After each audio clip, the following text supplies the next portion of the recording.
لہذا کیا تو ان غلط راہ والوں کے فعل پر ہمیں ہلاکت میں ڈالے گا؟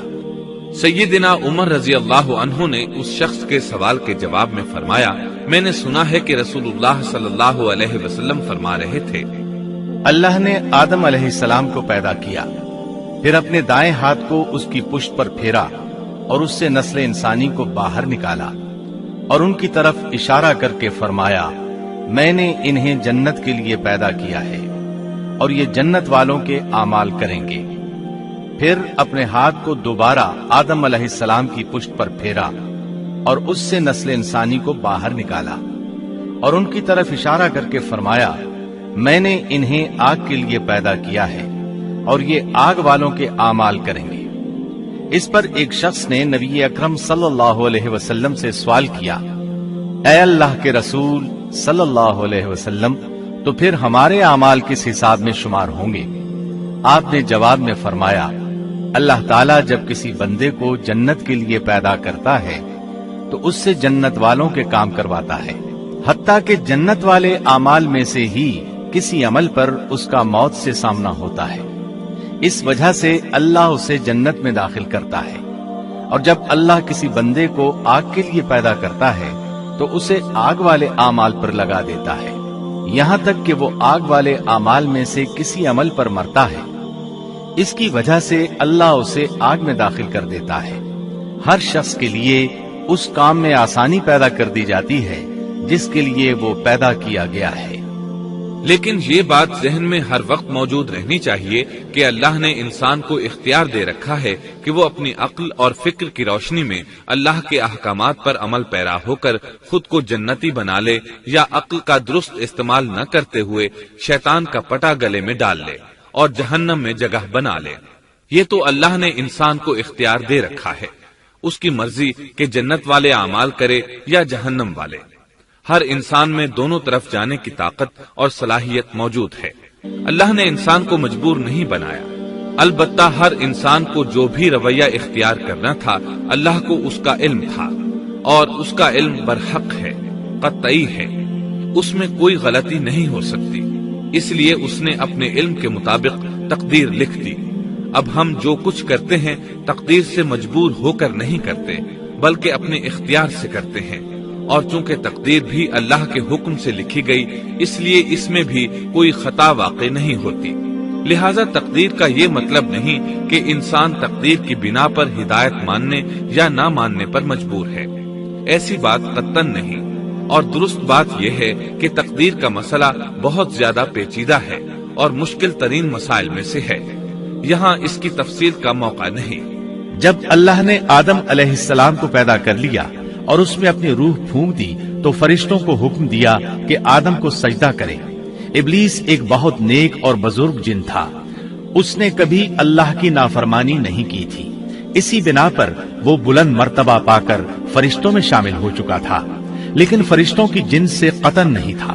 اللہ نے اسے اطاعت اور فرما برداری کا صلہ دیا تھا، اس کی عزت اور اکرام کرتے ہوئے آسمان میں بسایا تھا، لمحہ بھر کے لیے بھی اس نے اللہ کی نافرمانی نہیں کی تھی، اور پھر اللہ نے آدم کو سجدہ کرنے کا حکم دیا، اور اس حکم کے مخاطب فرشتے اور ابلیس تھے۔ صرف فرشتوں کے لیے یہ حکم نہیں تھا بلکہ ابلیس بھی اس حکم میں شامل تھا، کیونکہ اللہ تعالیٰ فرماتے ہیں، اور یقیناً ہم نے تمہیں پیدا کیا، پھر ہم ہی نے تمہاری صورت بنائی، پھر ہم نے فرشتوں سے کہا کہ آدم کو سجدہ کرو، تو سوائے ابلیس کے سبھی نے سجدہ کیا، وہ سجدہ کرنے والوں میں شامل نہ ہوا۔ اللہ تعالیٰ نے فرمایا، تجھے کس چیز نے سجدے سے روک دیا جبکہ میرا حکم تیرے لیے بھی تھا؟ تو اس سے ثابت ہوا اس حکم میں فرشتوں کے ساتھ ابلیس بھی شامل تھا، کیونکہ قرآن میں اذ امرتک کے الفاظ ہیں، اس کا مطلب ہے کہ میں نے تجھے حکم دیا تھا۔ اور پھر ابلیس نے جواب میں یہ نہیں کہا کہ تو نے تو مجھے حکم ہی نہیں دیا تھا، بلکہ اس نے سجدہ نہ کرنے کی وجہ یہ بتائی۔ اس نے کہا، میں سجدہ کیوں کروں، میں اس سے بہتر ہوں، اس لیے کہ تو نے مجھے آگ سے پیدا کیا اور اسے مٹی سے۔ تو پھر کہا، اللہ نے حکم دیا، تو اس سے نیچے اتر جا۔ غرض جب ابلیس نے نافرمانی کی سرکشی اور تکبر کا مظاہرہ کیا تو اس وقت اللہ تعالیٰ اور اس کے درمیان مکالمہ ہوا۔ اللہ نے اس کی سرکشی دیکھ کر اسے سزا دیتے ہوئے فرمایا، اس جنت سے اتر جا، تجھے کوئی حق حاصل نہیں کہ تو اس جنت میں رہ کر تکبر کرے۔ ابلیس نے جواب میں کہا، مجھے قیامت کے دن تک مہلت دے دیجئے، یعنی اتنی لمبی عمر دے دیجئے کہ میں قیامت تک زندہ رہوں، موت نہ آئے۔ اللہ نے فرمایا، تجھے مہلت دے دی گئی، لیکن ایک وقت مقررہ تک۔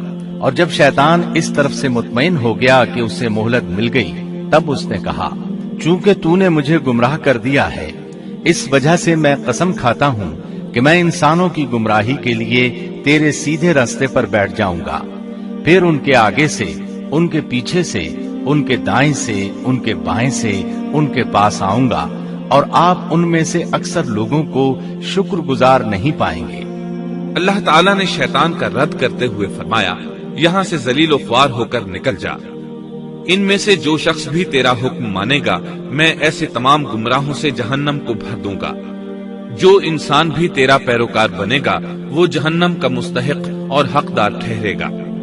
قرآن مجید میں دوسرے مقامات پر بھی اس گفتگو کو نئے پیرائے میں دہرایا گیا ہے۔ مثلاً اللہ نے فرمایا، یقیناً ہم نے انسان کو کھنکھناتی مٹی سے پیدا فرمایا ہے، جو کہ سڑے ہوئے گارے کی تھی، اور اس سے پہلے ہم نے جنات کو لو والی آگ سے پیدا کیا۔ اور جب تیرے پروردگار نے فرشتوں سے فرمایا، میں انسان کو سیاہ بدبودار کھنکھناتی مٹی سے پیدا کرنے والا ہوں، جب میں اسے پورا بنا چکوں اور اس میں اپنی روح پھونک دوں تو تم سب اس کے لیے سجدے میں گر پڑنا۔ چنانچہ تمام فرشتوں نے سجدہ کیا سوائے ابلیس کے، اس نے سجدہ کرنے والوں میں شمولیت اختیار کرنے سے صاف انکار کر دیا۔ اللہ تعالیٰ نے فرمایا، اے ابلیس، تجھے کیا ہوا کہ تو سجدہ کرنے والوں میں شامل نہ ہوا؟ وہ بولا، میں ایسے انسان کو سجدہ نہیں کر سکتا جسے تو نے سیاہ بدبودار کھنکھناتی مٹی سے پیدا کیا ہے۔ اللہ تعالیٰ نے فرمایا، اب تو بہشت سے نکل جا، کیونکہ تو مردود ہے اور تجھ پر قیامت کے دن تک میری پھٹکار ہے۔ کہنے لگا، اے میرے رب، مجھے اس دن تک مہلت دے دے جس دن کے لوگ دوبارہ زندہ کیے جائیں گے۔ اللہ نے فرمایا، اچھا، اس مقررہ وقت کے دن تک تجھے مہلت دی گئی۔ کہنے لگا، اے میرے رب، چونکہ تو نے مجھے گمراہ کیا ہے، مجھے بھی قسم ہے کہ میں انسانوں کے لیے زمین میں گناہوں کو خوشنما بناؤں گا اور ان سب کو بہکا دوں گا، سوائے ان کے جو تیرے منتخب اور مخلص بندے ہوں گے، وہ میرے بہکاوے میں نہیں آئیں گے۔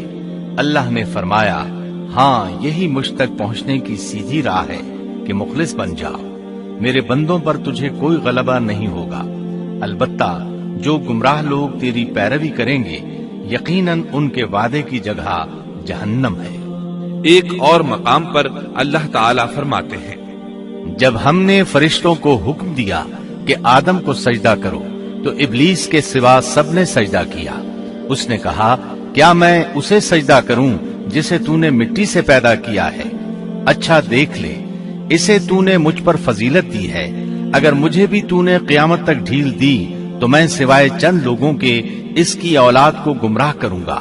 اس پر اللہ نے فرمایا، جا، ان میں سے جو بھی تیرا فرمانبردار ہو جائے گا تو تم سب کی سزا جہنم ہے، جو پورا پورا بدلہ ہے۔ ان میں سے تو جسے بھی اپنی آواز کے ساتھ بہکا سکتا ہے بہکا لے، اور ان پر اپنے سوار اور پیادے چڑھا لا، یعنی اپنے گھڑ سوار لشکر اور پیدل لشکر کو چڑھا کر لے آ، اور اپنا ہر داؤ، ہر ترکیب اور ہر اسلحہ استعمال کر لے، اور ان کے مالوں اور اولاد میں بھی شرکت کر لے، اور تو انہیں دل بہلانے والے وعدے دے لے، یعنی ان کے برے اعمال بنا سنوار کر انہیں دکھا اور غلط خواہشات دلا، جنت، دوزخ اور دوبارہ زندہ نہ ہونے کے وعدے دے، اور ان سے شیطان کے جتنے بھی وعدے ہوتے ہیں سب کے سب سراسر فریب ہیں۔ یقیناً میرے سچے بندوں پر تیرا کوئی قابو اور غلبہ نہیں ہوگا، تیرا رب کارسازی کرنے والا کافی ہے۔ اسی طرح بہت سی آیات میں پہلی معصیت الہی کا ذکر کیا گیا ہے۔ سب سے پہلا نافرمان ابلیس ملعون تھا۔ وہ خبیث اللہ کے سامنے تکبر اور انات سے بھرپور جواب دیتا رہا۔ اسی وجہ سے اللہ نے اسے کافر کا لقب دیا۔ کافر اسے کہتے ہیں جو نعمت کا انکار کرے۔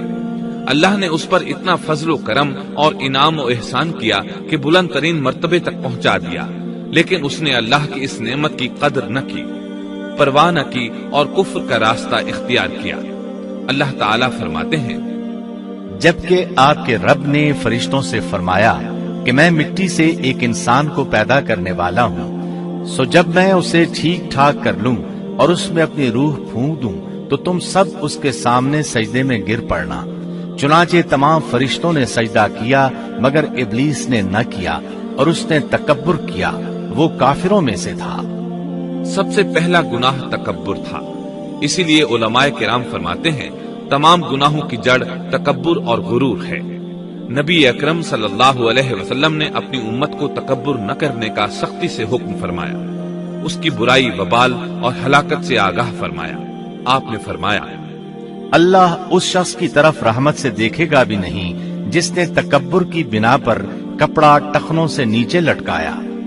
اس کے علاوہ نبی صلی اللہ علیہ وسلم نے تو مطلقاً فرما دیا، وہ شخص جنت میں داخل ہونے کے قابل نہیں جس کے دل میں ذرہ برابر بھی تکبر ہے۔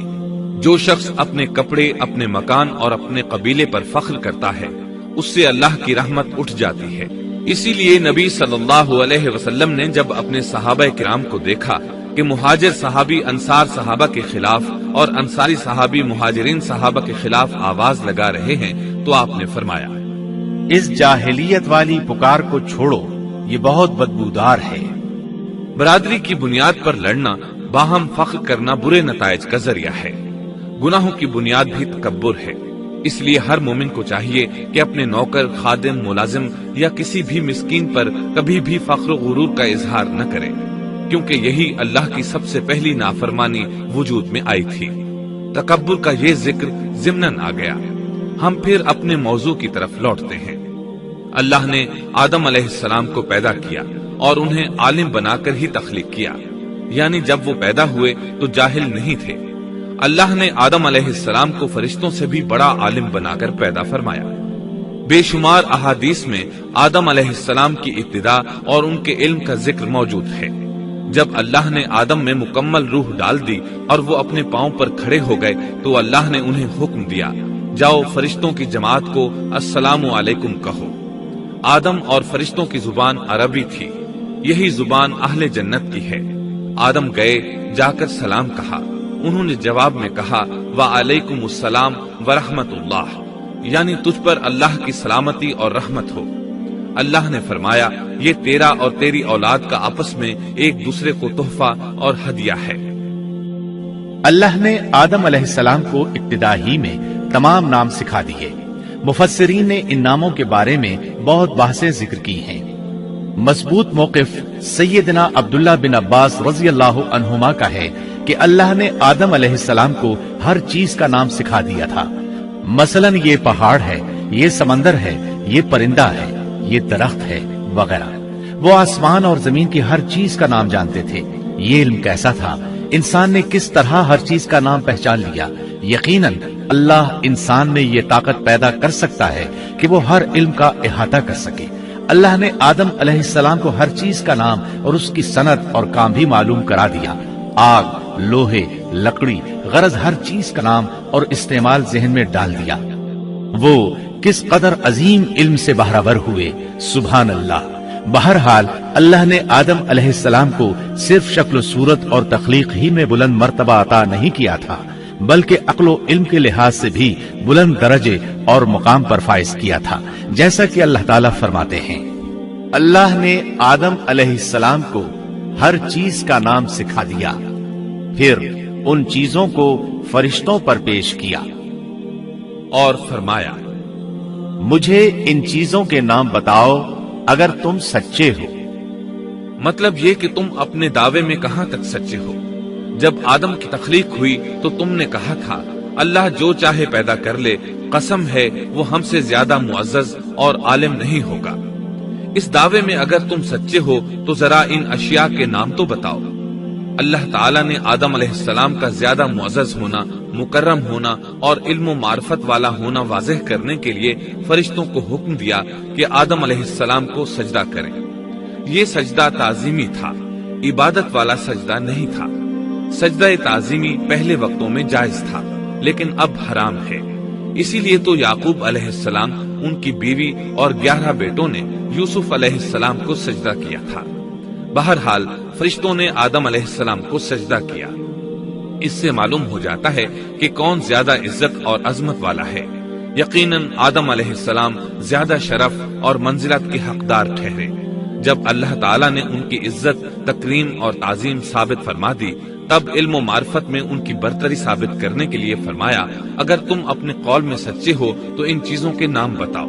تب فرشتوں نے کہا، فرشتے کہنے لگے، اے اللہ تو پاک ہے، ہمیں تو صرف اتنا ہی علم ہے جتنا تو نے ہمیں سکھا رکھا ہے، مکمل حکمت و علم والا تو ہی ہے۔ اللہ تعالیٰ نے آدم علیہ السلام سے فرمایا، اے آدم تم ان فرشتوں کو ان چیزوں کے نام بتاؤ۔ آدم ہر چیز کا نام بتانے لگے، کسی جگہ بھی انہوں نے غلطی نہیں کی۔ جب انہوں نے فرشتوں کو تمام چیزوں کے نام بتا دیے تو اللہ تعالیٰ نے فرشتوں کو مخاطب کر کے کہا، کیا میں نے تمہیں پہلے ہی نہیں کہہ دیا تھا کہ زمین اور آسمان کا غیب میں ہی جانتا ہوں، اور میرے علم میں ہے جو تم ظاہر کر رہے ہو اور جو چھپا رہے ہو۔ یہاں ذہن میں سوال ابھرتا ہے کہ فرشتے کیا چھپا رہے تھے؟ وہ راز والی بات یہی تھی کہ اللہ ہم سے زیادہ معزز اور عالم مخلوق پیدا نہیں کرے گا۔ واضح رہے، ہم آپ کو صرف واقعات ہی نہیں سنا رہے، صرف سیرت اور تاریخ ہی بیان نہیں کر رہے، بلکہ قرآن بھی پڑھ پڑھ کر سنا رہے ہیں۔ اور قرآن کو اس وقت تک سمجھنا محال ہے جب تک کہ ان واقعات کی تفصیل موجود نہ ہو۔ خیر، اس کے بعد اللہ تعالیٰ نے اماں حوا کو پیدا فرمایا۔ انہیں آدم علیہ السلام کے فوراً بعد پیدا نہیں فرمایا، بلکہ آدم علیہ السلام نے کافی عرصہ جنت میں تنہا بسر کیا، اور حدیث میں ہے کہ وہ وحشت محسوس کرتے تھے، تنہائی کو شدت سے محسوس کرنے لگے تھے۔ آخرکار ایک روز جب وہ سو رہے تھے تو اللہ تعالیٰ نے ان کی بائیں پسلی سے اماں حوا علیہ السلام کو پیدا فرمایا اور آدم علیہ السلام کا ہم سفر بنا دیا۔ اللہ فرماتے ہیں، اے لوگو اپنے اس پروردگار سے ڈر جاؤ جس نے تم سب کو ایک ہی جان سے پیدا کر ڈالا، اور اس جان یعنی آدم علیہ السلام سے ان کی بیوی کو پیدا کیا۔ آدم علیہ السلام کے وجود ہی سے حوا کا وجود بنایا گیا، وہ کوئی الگ مخلوق نہیں تھی۔ جب آدم علیہ السلام بیدار ہوئے تو انہوں نے اپنے قریب ایک عورت کو بیٹھے دیکھا۔ پوچھنے لگے، تم کون ہو؟ حوا علیہ السلام نے کہا، عورت۔ آدم علیہ السلام نے پھر پوچھا، تجھے کس لیے پیدا کیا گیا ہے؟ وہ بولی، آپ کے لیے، تاکہ آپ مجھ سے سکون اور انس حاصل کریں۔ جب فرشتوں نے آدم علیہ السلام کو ایک عورت سے باتیں کرتے دیکھا تو کہنے لگے، اب ایک اور نئی مخلوق پیدا کی گئی ہے۔ آدم علیہ السلام نے ان مخلوقات کا نام تو بتا دیا تھا جو مشہور و معروف تھی، ان کا نام پوچھنا چاہیے۔ انہوں نے آدم علیہ السلام سے سوال کیا، انہوں نے فوراً جواب دیا، حوا، اس لیے کہ اللہ نے تو آپ کو ہر چیز کا نام سکھا دیا تھا۔ فرشتوں نے کہا، ان کا نام حوا کیوں رکھا گیا ہے؟ آدم علیہ السلام نے جواب دیا، اس لیے کہ اسے ایک زندہ چیز سے پیدا کیا گیا ہے، حیات کی نسبت سے حوا نام رکھا گیا۔ مسلم شریف میں ہے، سیدنا ابو ہریرہ رضی اللہ عنہ روایت کرتے ہیں کہ رسول اللہ صلی اللہ علیہ وسلم نے فرمایا، جو شخص اللہ اور آخرت کے دن پر ایمان رکھتا ہے، جب وہ کسی معاملے کے لیے حاضر ہو تو بھلائی والی بات کرے یا خاموش رہے، اور عورتوں کے بارے میں بھلائی کی وصیت حاصل کر لو، یعنی ان کے ساتھ اچھا سلوک کرو، کیونکہ عورت پسلی سے پیدا کی گئی ہے، اور پسلی میں زیادہ ٹیڑھا حصہ اوپر والا حصہ ہوتا ہے۔ اگر تم اس کو سیدھا کرنا چاہو گے تو توڑ ڈالو گے، اور اگر اس کو چھوڑ دو گے تو وہ اسی طرح ہمیشہ ٹیڑھی رہے گی۔ عورتوں کے بارے میں بھلائی کی وصیت حاصل کر لو۔ مطلب یہ کہ اسی حالت میں گزر بسر کرو، عورتوں کے بارے میں بھلائی کی وصیت حاصل کر لو۔ اس حدیث کا مطلب یہ ہے کہ عورتوں پر جبر کر کے زبردستی ان کی طبیعت کو بدلا نہیں جا سکتا، اور عورت ذات کو نہایت نرمی اور پیار سے رکھو۔ ان کی طبیعتوں میں ٹیڑھا پن ہے، وہ کبھی جذبات سے مغلوب ہو جاتی ہے اور عقل کھو بیٹھتی ہے۔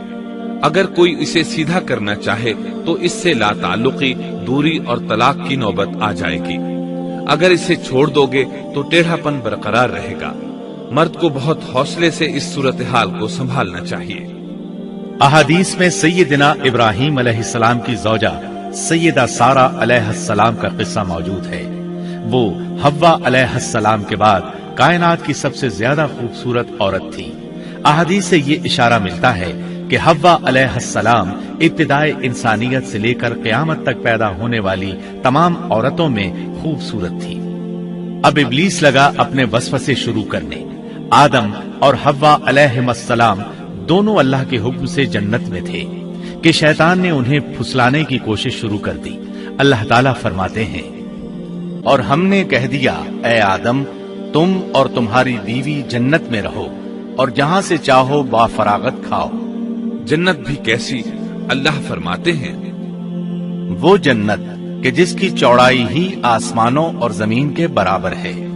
سو اس جنت میں سے جو چاہو سو کھاؤ، کچھ بھی منع نہیں سوائے ایک درخت کے، چنانچہ ارشاد ہوا، اور ہم نے کہا اے آدم تم اور تمہاری بیوی جنت میں رہو، پھر جس جگہ سے چاہو با فراغت کھاؤ، اور اس درخت کے پاس مت جاؤ ورنہ ظالموں میں سے ہو جاؤ گے۔ ایک اور جگہ فرمایا، اور جب ہم نے فرشتوں سے کہا کہ آدم کو سجدہ کرو تو ابلیس کے سوا سب نے سجدہ کیا۔ ابلیس نے انکار کیا تو ہم نے کہا اے آدم یہ تیرا اور تیری بیوی کا دشمن ہے، خیال رکھنا ایسا نہ ہو کہ وہ تم دونوں کو جنت سے نکلوا دے اور تو مصیبت میں پڑ جائے۔ یہاں تو تجھے آرام ہے، نہ تو بھوکا ہے اور نہ ننگا، اور نہ تو یہاں پیاسا ہوتا ہے، نہ دھوپ سے تکلیف اٹھاتا ہے۔ گویا اللہ نے سیدنا آدم علیہ السلام کو وسوسے سے پہلے ہی خبردار کر دیا تھا۔ ان آیات سے یہ بھی پتا چلا کہ انسان سے ابلیس کی عداوت اور دشمنی ابتدا ہی سے چلی آ رہی ہے، اور یہ بھی ثابت ہوا کہ جو لوگ کہتے ہیں کہ انسان ابتدا میں ننگا تھا ان کا قول صحیح نہیں، اس لیے کہ اللہ تعالیٰ نے جنت میں بھی آدم علیہ السلام پر لباس رکھا اور زمین میں بھی لباس نازل کر دیا، جیسا کہ اللہ تعالیٰ فرماتے ہیں، اے آدم کی اولاد ہم نے تم پر لباس کو نازل کیا جو تمہاری شرمگاہوں کو چھپاتا ہے اور زینت کا سبب بھی ہے، اور تقوی کا لباس اس سے بھی بہتر ہے۔ لہٰذا آدم ابتدا میں ننگے نہیں تھے، انہیں تو ننگے پن کا علم ہی نہیں تھا، نہ ہی ان کی بیوی کو برہنہ ہونے کا علم تھا۔ اللہ نے آدم علیہ السلام کو کامل نعمتوں سے نوازا، بھوک نہ پیاس، یہاں تک کہ پیاس کے اسباب سے بھی محفوظ، نہ گرمی اور نہ دھوپ، پھر بے انتہا حسن و جمال، مشقت نہ تکلیف، بدبختی نہ بدقسمتی۔ آدم اور حوا علیہ السلام کے دلوں میں وسوسہ ڈالنے کے بارے میں بھی قرآن نے روشنی ڈالی ہے۔ پھر شیطان نے ان دونوں کے دلوں میں وسوسہ ڈالا۔ یہ وسوسہ اس نے ان دونوں کو طمع دلانے کی صورت میں پورا کیا، اور یہ طمع دلائی کہ اس درخت کو کھانے سے ہمیشگی اور بقا ملتی ہے اور کبھی نہ ختم ہونے والی بادشاہت حاصل ہوتی ہے، اور اس وسوسے کا مقصد یہ تھا تاکہ ان کا پردہ بدن جو ایک دوسرے سے پوشیدہ تھا دونوں کے روبرو بے پردہ کر دے۔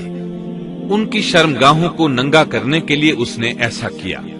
وہ دونوں کپڑے میں ملبوس تھے، ستر ڈھانپ رکھا تھا۔ جب انہوں نے اس درخت سے کھایا تو لباس نیچے گر گیا، دونوں برہنہ ہو گئے۔ یہی شیطان چاہتا تھا کہ انہیں برہنہ کر دے، اللہ کی نافرمانی پر اکسائے۔ ارشاد ہوتا ہے، شیطان نے انہیں وسوسہ ڈالا، کہنے لگا اے آدم کیا میں تجھے دائمی زندگی کا درخت اور وہ بادشاہت نہ بتلا دوں جو کبھی پرانی نہ ہو؟ جب تم اس درخت سے کھاؤ گے تو ہمیشہ زندہ رہنے والے بن جاؤ گے اور زبردست بادشاہت حاصل کر لو گے۔ اس نے یہ تمنا بھی دلائی۔ تمہارے رب نے تم دونوں کو اس درخت سے اس لیے منع کیا ہے کہ تم دونوں فرشتے نہ بن جاؤ یا ہمیشہ زندہ رہنے والے نہ بن جاؤ۔ یعنی تم اس درخت سے کھا لو گے تو فرشتے بن جاؤ گے اور ہمیشہ قائم دائم رہو گے۔ پھر وہ وسوسہ ڈالتے ہوئے جھوٹی قسمیں کھانے لگا، جیسا کہ ارشاد ہوتا ہے، اور ان دونوں کے روبرو قسمیں کھانے لگا کہ یقین آ جائے میں آپ کا خیر خواہ ہوں۔ اللہ کی قسم کھانے لگا اور اس وقت سے جھوٹی قسموں کی ابتدا ہوئی۔ اس نے ان دونوں کو فریب دے کر بہکا لیا، جیسا کہ فرمایا فَدَلَّاهُمَا بِغُرُورٍ، یعنی دھوکے سے انہیں پھسلایا، حالانکہ انہیں کسی چیز کی کمی نہیں تھی۔ بھلا وہاں کیا محتاجی ہو سکتی تھی؟ جنت میں سکون سے زندگی بسر کر رہے تھے۔ جنت سے بڑھ کر کیا چاہیے؟ ہمیشہ کے لیے جنت مل چکی تھی۔ اللہ تعالیٰ فرماتے ہیں، ان دونوں نے جب درخت کو چکھا، دونوں کا پردہ بدن ایک دوسرے کے روبرو کھل گیا، دونوں اپنے بدنوں پر درختوں کے پتے جوڑ جوڑ کر رکھنے لگے۔ کپڑے اترنے پر دونوں کو حیا آئی، اس لیے کہ انسان کی فطرت میں برہنہ ہونے کی ناپسندیدگی شامل ہے۔ برہنہ ہو گئے تو کوئی لباس نہیں تھا، اس لیے درختوں کے پتے جوڑ کر جسم ڈھانپنے لگے۔ حدیث میں آیا ہے، آدم بھاگنے لگے تو اللہ نے پکارا، آدم مجھ سے بھاگتے ہو؟ آدم بولے، اللہ میں شرم کی بنا پر بھاگ رہا ہوں، اور اس وجہ سے کہ تیرے سامنے برہنہ کیسے رہوں، پھر یہ کہ نافرمانی کا ارتکاب بھی کر چکا ہوں۔ یہاں ایک سوال پیدا ہوتا ہے، دونوں میں سے پہلے کھانے والا کون تھا؟ اس بارے میں راجح قول یہ ہے کہ وہ حوا علیہ السلام تھی۔ انہی نے آدم علیہ السلام کو طمع دلاتے ہوئے اس غلطی پر آمادہ کیا تھا، جیسا کہ بخاری شریف میں نبی اکرم صلی اللہ علیہ وسلم نے فرمایا، اگر حوا نہ ہوتی تو کوئی عورت اپنے خاوند سے خیانت نہ کرتی۔ حوا علیہ السلام نے انہیں غلطی میں مبتلا کیا تھا۔ اگر حوا علیہ السلام نہ ہوتی تو آدم بھی خیانت میں مبتلا نہ ہوتے اور نہ معصیت میں مبتلا ہوتے۔ تب اللہ نے انہیں پکارا، کیا میں نے تم دونوں کو اس درخت سے نہیں روکا تھا؟ اور کیا یہ نہیں کہا تھا کہ شیطان تمہارا کھلا دشمن ہے؟ اب توجہ طلب بات یہ ہے کہ اس موقع پر دونوں نے کیا طرز عمل اختیار کیا؟ کیا وہ دونوں اپنی معصیت پر بضد رہے اور تکبر کرنے لگے، جیسا کہ ابلیس نے سجدہ کرنے سے انکار کیا تھا اور پھر لگا تھا اپنی معصیت پر اصرار کرنے، یا ان دونوں نے توبہ کر لی؟ جی ہاں، دونوں نے توبہ کر لی، جیسا کہ قرآن مجید میں آتا ہے، دونوں نے کہا، اے ہمارے رب، ہم نے اپنا بڑا نقصان کیا، اور اگر تو ہماری مغفرت نہ کرے گا اور ہم پر رحم نہ کرے گا تو واقعی ہم خسارہ پانے والوں میں سے ہو جائیں گے۔ اس قصے میں ایک سوال یہ ذہن میں پیدا ہوتا ہے کہ جب سیدنا آدم علیہ السلام کو ابلیس نے سجدہ نہ کیا تو اللہ تعالیٰ نے اسے مردود بنا کر جنت سے نکال دیا، پھر وہ سیدنا آدم علیہ السلام کو اس درخت کے قریب کس طرح لے گیا جبکہ وہ جنت سے باہر ہو چکا تھا؟ قرآن کریم میں اس بارے میں یہ الفاظ آئے ہیں، پھر شیطان نے ان کے دلوں میں وسوسہ ڈالا۔ یہ وسوسہ اس نے کیسے ڈالا جبکہ وہ جنت سے نکالا جا چکا تھا؟ مفسرین نے اس کے جواب میں لکھا ہے کہ اس نے جنت سے باہر رہ کر یہ وسوسہ ڈالا تھا، جیسے آج کل تار اور بغیر تار کے آواز کو دور دراز علاقوں تک پہنچایا جا سکتا ہے، ایسے ہی شیطان نے اپنی طاقت سے یہ وسوسہ ان کے دلوں تک پہنچایا۔ لگے ہاتھوں ابلیس کی حقیقت بھی سن لیں۔ ابلیس کے لفظی معنی انتہائی مایوس کے ہیں۔ یہ راندہ درگاہ ہونے کے بعد ہمیشہ ہمیشہ کے لیے اللہ کی رحمت سے مایوس ہو گیا تھا، اس لیے اسے یہ لقب ملا، ورنہ روایات کی روح سے اس کا اصل نام عزازیل تھا۔ پہلے یہ جنات میں سے تھا، اپنے رب تعالی کی اطاعت سے نکل کر ابلیس ہوا۔ اس کا علم ناقص تھا، مزاج ناپاک تھا، وہ غرور اور تکبر میں مبتلا ہو گیا تھا۔ یہاں یہ بات بھی ذہن نشین کر لیں کہ انبیاء خطا اور گناہ سے پاک ہوتے ہیں، ان پر اللہ تعالیٰ کی مستقل حفاظت اور نگرانی قائم رہتی ہے۔ اگرچہ انبیاء بھی انسان ہوتے ہیں اور تمام انسانی تقاضے انہیں لاحق ہوتے ہیں، لیکن ان کے عمل اور ارادے میں کسی قسم کی بدی اور شر کا عمل دخل قطعاً نہیں ہوتا۔ ان کا ہر قول اور عمل بلکہ ہر حرکت اور سکون کی حالت بھی انسانیت کے لیے بہترین نمونہ ہوتے ہیں۔ البتہ بشر ہونے کی وجہ سے بھول کا امکان ہوتا ہے، تاہم بھول ہو جانے کی صورت میں انہیں فوراً ہی خبردار کر دیا جاتا ہے۔ بھول ہو جانا بشری طبیعت کا خاصہ ہے۔ اللہ تعالیٰ نے ہر انسان کی فطرت میں یہ چیز رکھی ہے۔ انبیاء سے بھول چوک ہو جانے میں بھی اللہ تعالیٰ کی کئی ایک حکمتیں پوشیدہ ہیں۔ مثلا بہت سی قومیں اپنے نبیوں کے معجزات دیکھ کر ان میں ربوبیت کی صفات کی قائل ہو گئی، یہاں تک کہ بعض قوموں نے اپنے نبیوں کو اللہ یا اللہ کا بیٹا بھی جانا۔ جب انبیاء سے بھول اور لغزشیں ہوئیں تب گویا لوگوں پر یہ واضح کیا گیا کہ یہ الہ نہیں ہے۔ الہ ہوتے تو کس طرح ان سے بھول ہو سکتی تھی۔ اس سے یہ بتانا بھی مقصد تھا کہ انبیاء انسان ہی ہوتے ہیں، کوئی ماورائی مخلوق نہیں ہوتے۔ سیدنا آدم علیہ السلام کے واقعے پر غور کرنے سے یہ حقیقت مزید واضح ہو جاتی ہے کہ سیدنا آدم علیہ السلام کی یہ لغزش گناہ نہیں تھی۔ ممنوعہ درخت کا پھل کھاتے ہی سیدنا آدم علیہ السلام اور اماں حوا کا لباس اتر گیا تھا۔ اللہ کا حکم ہوا، قال اهبطوا، جنت سے اتر جاؤ، تم آپس میں ایک دوسرے کے دشمن ہوگے اور تمہارے واسطے زمین میں رہنے کی جگہ ہے اور ایک وقت تک نفع حاصل کرنا ہے۔ فرمایا تم وہیں زندگی بسر کرو گے اور وہیں مرو گے اور وہیں سے دوبارہ نکالے جاؤ گے۔ قرآن مجید کے دیگر مقامات میں بھی اس قصے کی تفصیل موجود ہے۔ مثلاً فرمایا، اور اس سے قبل ہم نے آدم سے ایک عہد لیا تھا مگر وہ بھول گئے اور ہم نے ان میں کوئی عزم نہیں پایا۔ اللہ تعالیٰ فرماتے ہیں، اور جب ہم نے فرشتوں سے کہا آدم کو سجدہ کرو تو ابلیس کے سوا سب نے سجدہ کیا، اس نے صاف انکار کر دیا۔ تو ہم نے کہا اے آدم، یہ تیرا اور تیری بیوی کا دشمن ہے، خیال رکھنا ایسا نہ ہو وہ تم دونوں کو جنت سے نکلوا دے اور تو مصیبت میں پڑ جائے۔ یہاں تو تجھے یہ آرام ہے کہ نہ تو بھوکا ہوتا ہے اور نہ ننگا، اور نہ تو یہاں پیاسا ہوتا ہے اور نہ دھوپ سے تکلیف اٹھاتا ہے۔ لیکن شیطان نے اسے وسوسے میں ڈال دیا، کہنے لگا میں آپ کو دائمی زندگی کے درخت اور وہ بادشاہت بتلاؤں جو کبھی پرانی نہ ہو۔ چنانچہ ان دونوں نے اس درخت سے کھایا، بس ان کے ستر کھل گئے اور وہ بہشت کے پتے اپنے اوپر چپکانے لگے۔ آدم نے اپنے رب کی نافرمانی کی، بس بہک گیا۔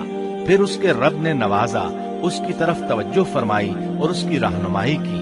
حکم ہوا تم دونوں یہاں سے اتر جاؤ، تم آپس میں ایک دوسرے کے دشمن ہو۔ اب تمہارے پاس جب کبھی میری طرف سے ہدایت پہنچے تو جو میری ہدایت کی پیروی کرے نہ تو وہ بہکے گا نہ تکلیف میں پڑے گا، ہاں جو میری یاد سے روگردانی کرے گا اس کی زندگی تنگی میں رہے گی اور بروز قیامت ہم اسے اندھا کر کے اٹھائیں گے۔ آدم علیہ السلام زمین پر اترے اور اپنے رب سے توبہ کے کلمات سیکھ لیے۔ وہ کلمات یہ ہیں، ربنا ظلمنا أنفسنا وإن لم تغفر لنا وترحمنا لنكونن من الخاسرين۔ اے ہمارے رب، ہم نے اپنا نقصان کیا اور اگر تو نے ہم پر مغفرت و رحمت نہ فرمائی تو ہم خسارہ اٹھانے والوں میں سے ہو جائیں گے۔ آدم علیہ السلام زمین پر اترے اور ان کے ساتھ حوا علیہ السلام بھی اتری اور ان کے ساتھ ہی ابلیس کو بھی اتارا گیا۔ یہ کس جگہ پر اترے اس بارے میں اختلاف پایا جاتا ہے، لیکن ابن عباس رضی اللہ عنہ کی بات راجح محسوس ہوتی ہے کہ آدم علیہ السلام کو ہند میں اور حوا علیہ السلام کو جدے میں اتارا گیا۔ جب آدم علیہ السلام اتر آئے تو حوا علیہ السلام کی تلاش شروع کر دی، زمین میں ان کی تلاش میں سرگرداں ہوئے۔ آخر کار میدان عرفات میں دونوں کی ملاقات ہو گئی۔ چونکہ میدان عرفات میں دونوں نے ایک دوسرے کی معرفت حاصل کی تھی اور ان کا آپس میں تعارف ہوا تھا، لہٰذا اسی مناسبت سے اس میدان کا نام عرفات مشہور ہو گیا۔ اللہ تعالیٰ نے زمین کے اندر انسانوں کو پھیلانا شروع کیا اور زمین کو مردوں اور عورتوں سے آباد کر دیا۔ امام طبری رحمت اللہ علیہ بیان کرتے ہیں کہ حوا علیہ السلام نے آدم علیہ السلام کے لیے 20 ولادتوں میں 40 بچوں کو جنم دیا۔ ہر بار 2 بچوں کو جنم دیتی تھی، ایک لڑکا ہوتا ایک لڑکی۔ سب سے پہلا جوڑا قابیل اور اس کی بہن قمیم کا تھا۔ پھر انسانوں کی افزائش شروع ہوئی، آبادی میں اضافہ ہونے لگا۔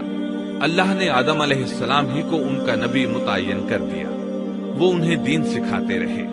اس وقت تمام لوگ موحد تھے، خالص توحید کو اپنانے والے تھے، یعنی کان الناس امۃ واحدہ، تمام لوگ ایک ہی امت کے تھے، ان میں شرک کا شائبہ بھی نہ تھا۔ ابن جریر اور ابن کثیر رحمہم اللہ نے ابو موسیٰ اشعری رضی اللہ عنہ کی روایت بیان کی ہے، اللہ نے جب آدم علیہ السلام کو جنت سے زمین پر اتارا تو انہیں ہر چیز کی کاریگری اور صنعت کا علم تھا۔ جب وہ اترے تو عالم بھی تھے، لباس میں ملبوس بھی تھے، کام کاج کے تمام طریقوں سے باخبر بھی تھے، لوہے، آگ، لکڑی اور کپڑے کے استعمال سے بھی بخوبی واقف تھے۔ ہمارے برعکس وہ ان کاموں کو اپنی ابتدا ہی سے جان چکے تھے، کیونکہ ہم سب لوگوں کا حال یہ ہے کہ جب تک سکھایا نہ جائے ہمیں کچھ نہیں آتا۔ آج کے دور میں بعض افریقی قبائل کے افراد وحشیانہ اور غیر مہذب زندگی گزارتے ہیں۔ علماء کا کہنا ہے کہ یہ لوگ زمین پر رہنے والوں میں سے گمراہ ترین انسان ہیں۔ انہوں نے بہترین زندگی ضائع کر دی اور گھٹیا زندگی کو پسند کیا۔ تہذیب و تمدن کا آغاز چونکہ ابتدائے آفرینش سے ہے، اس لیے ہر انسان کی فطرت میں تہذیب کی سوجھ بوجھ موجود ہے۔ بہرحال آدم علیہ السلام کے بعد انسانی مخلوق کی تعداد روز بروز بڑھتی چلی گئی اور انسانی کمزوریوں کی بنا پر گناہ شروع ہو گئے۔ زمین پر سب سے پہلے ہونے والی معصیت قابیل کے ہاتھوں اپنے بھائی حابیل کے قتل کی صورت میں سامنے آئی۔ اللہ تعالیٰ نے قرآن مجید میں قابیل اور اس کے بھائی حابیل کا قصہ بیان کیا ہے۔ قابیل قرخت اور درشت طبیعت کا مالک تھا، جبکہ اس کا بھائی حابیل رحم دل اور نرم طبیعت تھا۔ قابیل کھیتی باڑی کرتا تھا اور حابیل مویشی چراتا تھا۔ حابیل کے نرم دل ہونے کی ایک وجہ اس کا بکریاں چرانا تھا، کیونکہ ایک چرواہا اپنی بکری کو بھوکا دیکھ کر اسے چارہ کھلائے بغیر نہیں رہتا، نہیں وہ کسی بکری کو پیاسا دیکھ کر اسے بھول جاتا ہے۔ اپنے جانور پر اس کی طاقت سے زیادہ بوجھ بھی نہیں لادتا۔ بنی نوع انسان کی تعداد میں اضافے کے لیے اس وقت ایسا قانون تھا جو اب حرام ہے، اور وہ ہے بہن کے ساتھ نکاح۔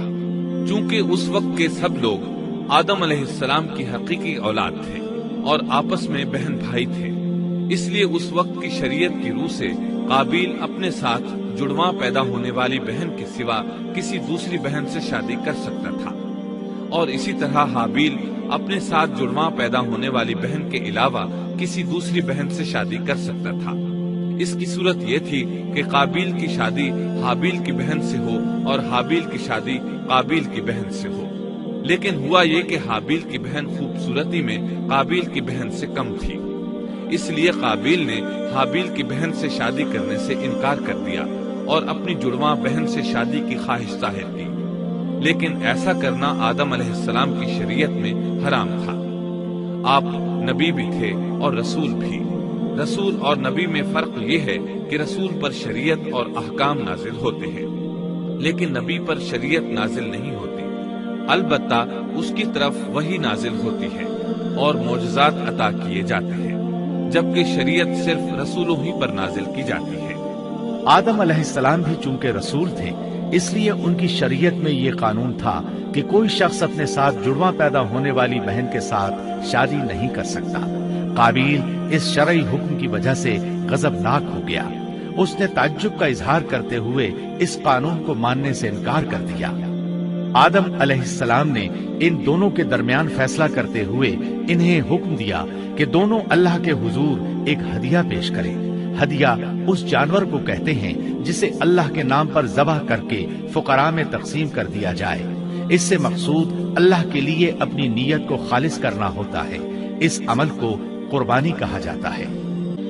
آدم علیہ السلام کے زمانے میں قربانی کا جو قانون تھا اس کے قبول ہونے کی نشانی طے تھی، اور وہ یہ کہ آسمان سے ایک آگ نمودار ہوتی اور اس قربانی کو جلا دیتی۔ اس کا مطلب تھا قربانی قبول ہو چکی ہے، اور اگر آگ قربانی کو نہ جلاتی تو سمجھ لیا جاتا کہ قربانی قبول نہیں ہوئی۔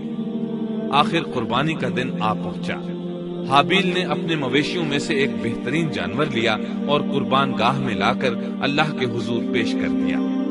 دوسری طرف قابیل نے اپنی کھیتی کے غلے میں سے ردی قسم کا غلہ قربانی کے لیے پیش کیا۔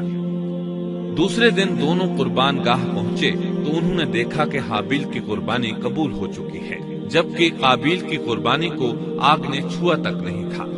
یہ دیکھ کر قابیل حابیل پر غضبناک ہوا۔ شیطان نے بھی اسے وسوسے میں مبتلا کیا کہ اپنے بھائی کو قتل کر دے۔ اس نے اپنے بھائی حابیل کو جان سے مار ڈالنے کا پختہ ارادہ کر لیا۔ اس وقت تک روئے زمین پر کوئی انسان قتل نہیں ہوا تھا۔ انسانی تاریخ میں یہ پہلا قتل ہے جس کا ارتکاب قابیل نے کیا۔ وہ اپنے بھائی حابیل کے پاس گیا اور اس سے بولا، میں تجھے قتل کر دوں گا۔ جواب میں حابیل نے کہا، اگر تو مجھے قتل کرنے کی کوشش کرے گا تو میں اپنے دفاع میں ہاتھ نہیں اٹھاؤں گا، اس لیے کہ میں چاہتا ہوں تو اپنے دیگر گناہوں کے ساتھ میرے قتل کا گناہ بھی اٹھا لے، تیرے گناہ زیادہ ہو جائیں۔ چنانچہ ایک تاریک رات میں حابیل سویا ہوا تھا کہ قابیل ایک بڑا سا پتھر اٹھا کر اس کے پاس آیا۔ اس نے وہ پتھر اپنے بھائی کے سر پر دے مارا۔ اس طرح اس نے حابیل کو قتل کر دیا، روئے زمین پر قتل کی ابتدا کر دی، زمین کو پہلے خون سے رنگ دیا۔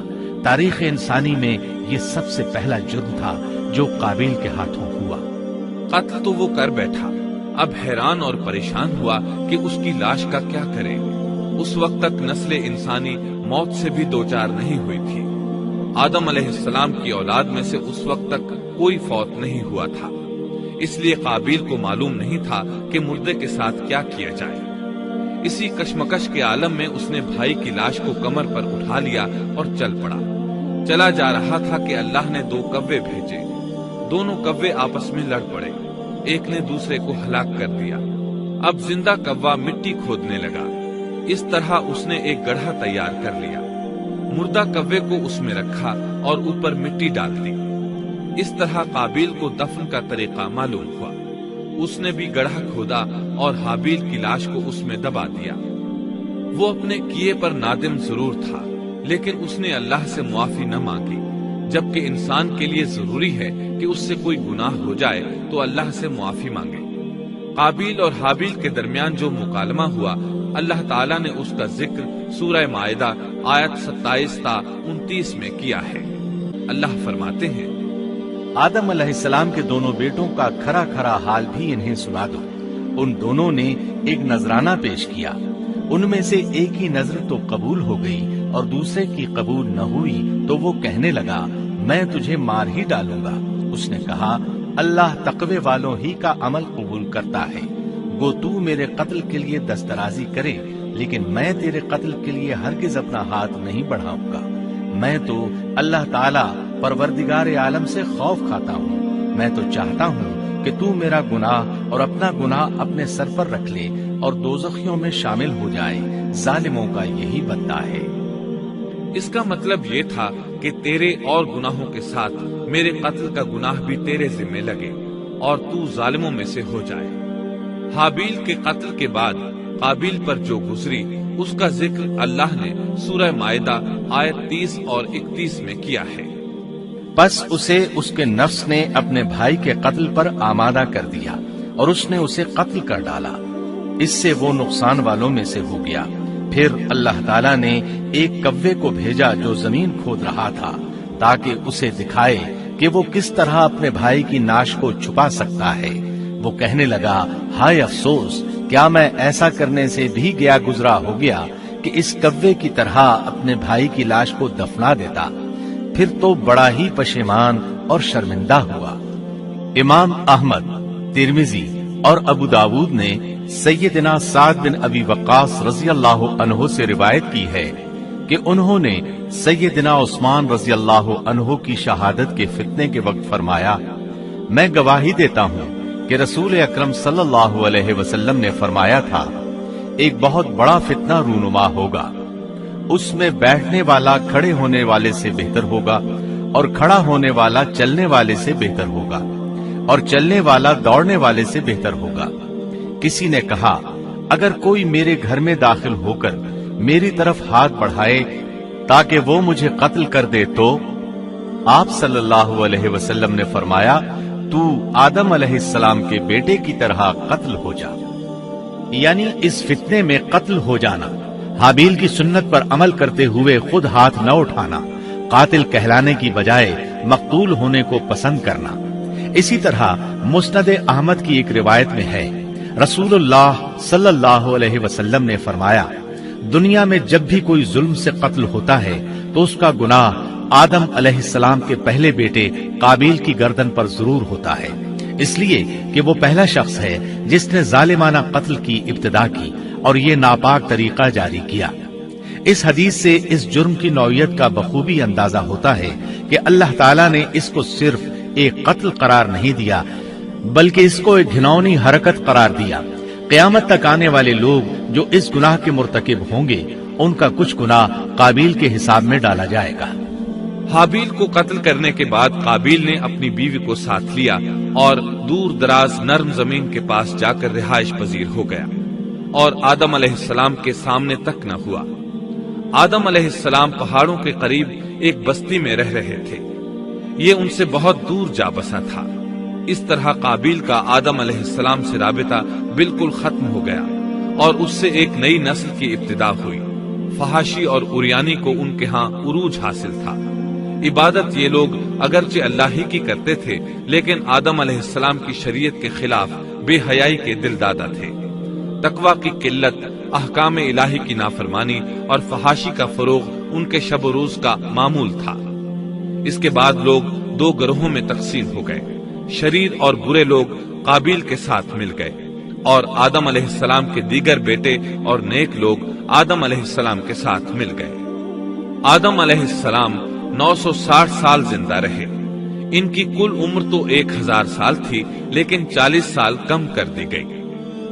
سیدنا ابو ہریرہ رضی اللہ عنہ بیان کرتے ہیں کہ رسول اللہ صلی اللہ علیہ وسلم نے فرمایا، جب اللہ نے آدم علیہ السلام کو پیدا فرمایا تو ان کی پیٹھ پر ہاتھ پھیرا، اس طرح قیامت تک جتنے انسان پیدا ہونے والے تھے ان کی روحیں وجود میں آ گئیں۔ پھر ہر ایک انسان کی آنکھوں کے درمیان ایک نور رکھ کر آدم علیہ السلام کے سامنے پیش کیا۔ انہوں نے پوچھا، یا اللہ یہ کون ہے؟ اللہ نے فرمایا، یہ تیری اولاد ہے۔ ان میں سے ایک کی پیشانی کی چمک آدم علیہ السلام کو بہت اچھی لگی۔ انہوں نے پوچھا، یا اللہ یہ کون ہے؟ جواب ملا، یہ تیری اولاد میں سے بہت دور جا کر ہیں، ان کا نام داؤد ہے۔ پوچھا، ان کی عمر کتنی ہے؟ فرمایا 60 سال۔ آدم علیہ السلام کہنے لگے، یا اللہ 40 سال میری عمر میں سے ان کی عمر میں شامل کر دے۔ اس سلسلے میں دوسری روایت یوں آئی ہے، جب آدم علیہ السلام کی روح قبض کرنے کے لیے فرشتہ آیا تو وہ کہنے لگے، میری عمر میں تو ابھی 40 سال باقی ہے۔ اس وقت ان کی عمر 960 سال تھی۔ انبیاء اپنی عمر سے واقف ہوتے ہیں۔ فرشتے نے کہا، کیا آپ کو یاد نہیں آپ نے اپنی عمر کے 40 سال اپنی اولاد داؤد کو ہبہ کر دیے تھے؟ رسول اللہ صلی اللہ علیہ وسلم نے فرمایا، چونکہ آدم علیہ السلام نے انکار کیا تو ان کی اولاد بھی انکار کی عادی ہے۔ آدم علیہ السلام خود بھول گئے، ان کی اولاد بھی بھولتی ہے۔